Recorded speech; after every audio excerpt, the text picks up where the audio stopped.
तो कैसे हैं दोस्तों। हमारा नाम है साजिद जोहेब और आप लोग देखना शुरू कर चुके हैं मेरा ये खास शो वर्ल्ड वॉच।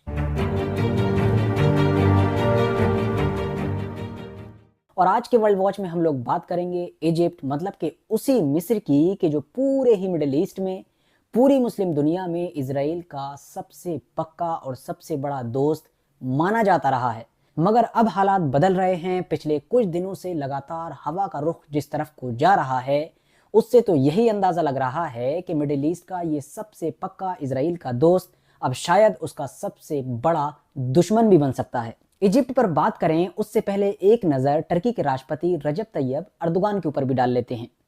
ये जो सो कॉल्ड खलीफा हैं, इन्होंने इस पूरे ही वॉर के दौरान भले ही कोई एक्शन ना लिया हो, लेकिन शब्दों में किसी से पीछे नहीं रहे। जब जब बड़े बड़े बयान देने की बात आई, इजरायली गवर्नमेंट को बकने की बात आई, नेतन्याहू को आड़े हाथों लेने की बात आई, तो इस कंपटीशन में ये हमेशा अव्वल रहे, फर्स्ट रहे। और वैसे शायद इन्होंने वो कहावत सुनी नहीं होगी कि action speaks louder than words. मतलब ये जो कहावत है, इसका मतलब ये है कि जो एक्शन होता है वो जो हमारे शब्द होते हैं उनसे ज़्यादा तेज़ी के साथ बोलता है, उससे ज़्यादा आवाज़ करता है। फिलहाल एक बार फिर से ये बयानों की वजह से ही चर्चाओं में आए हैं और इस बार इन्होंने नेतन्याहू के ऊपर बयान देते हुए कहा कि वो बंदा यानी नेतन्याहू जिस लेवल पर पहुंच गया है गाजा के अंदर जेनोसाइड करते हुए, कत्लेआम करते हुए, तो इस लेवल पर ये बंदा पहुंच गया है कि अब अगर हिटलर भी देखता होगा तो वो जेलस फील करता होगा, यानी उसको जलन होती होगी कि मुझसे भी बड़ा कोई आ चुका है यहाँ पर। तो ये बयान दिया है और वैसे ये कोई पहली बार नहीं है। जैसा कि मैंने आपको पहले ही बताया, रजब तैयब अर्दोगान ने लगातार इस तरह के बयान नेतन्याहू के खिलाफ, उनकी गवर्नमेंट के खिलाफ दिए हैं। कभी कहा है कि ये जो ज़ायोनिस्ट गवर्नमेंट है ये नाजी है आज के दौर की, कभी कहा है ये नेतन्याहू हिटलर से भी बुरा है, स्टालिन और मोसोलिनी वगैरह से भी आगे निकल गया है। फिलहाल ऐसा ही बयान एक बार फिर से दे दिया है जिसके बारे में मैंने आप लोगों को बता दिया। अब फाइनली चलते हैं इजिप्ट की तरफ। इजिप्ट ने अभी तक का सबसे बड़ा फैसला लेते हुए ये ऐलान किया है कि वो इंटरनेशनल कोर्ट ऑफ जस्टिस में जो साउथ अफ्रीका की तरफ से केस चलाया जा रहा है, जो दाखिल किया गया इसराइल के खिलाफ, उसको फॉर्मली ज्वाइन कर रहा है।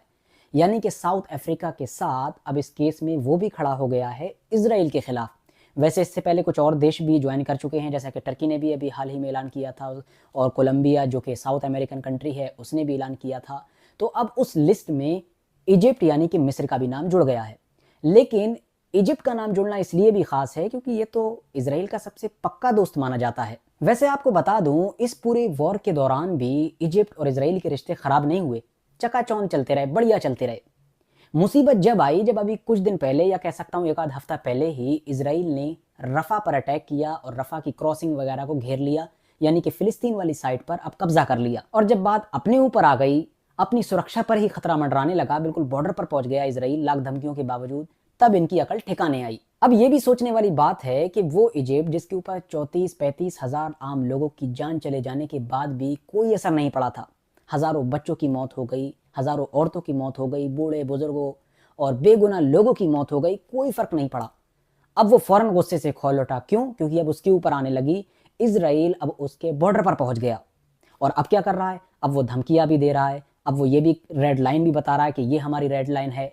अब तो वो एक्शन भी ले रहा है। हाँ, भले ही मिलिट्री वगैरह का एक्शन नहीं ले रहा है, लेकिन डिप्लोमेटिक एक्शन ले रहा है। और ये जो इंटरनेशनल कोर्ट ऑफ जस्टिस में इजिप्ट ने जाने का फैसला किया है, ये दरअसल उसी डिप्लोमेटिक एक्शन का ही एक स्टेप है, जो बहुत बड़ा स्टेप है। शायद इसराइल ने खुद भी नहीं सोचा था, इसीलिए उसको भी बहुत ज़्यादा झटका लगा है और उसके भी होश उड़ गए, क्योंकि उसको उम्मीद थी कि मिस्र कभी भी ऐसा नहीं करेगा, क्योंकि मिस्र तो खुद हमारे टुकड़ों पर पड़ने वाला देश है। हमारी जो मदद आती है, मतलब अमेरिका की, उसी के सहारे से तो इसकी इकोनॉमी चल रही है, तो ये कभी ऐसा नहीं करेगा। लेकिन इजिप्ट ने ऐसा कर दिया। और ये सब कुछ मैं अपनी तरफ से नहीं कह रहा हूँ, बल्कि इसराइल की जो फॉरेन मिनिस्ट्री है, यानी कि विदेश मंत्रालय, उसके एक फॉर्मर डायरेक्टर हैं, पूर्व डायरेक्टर, उन्होंने एक बयान दिया इस मैटर को लेकर।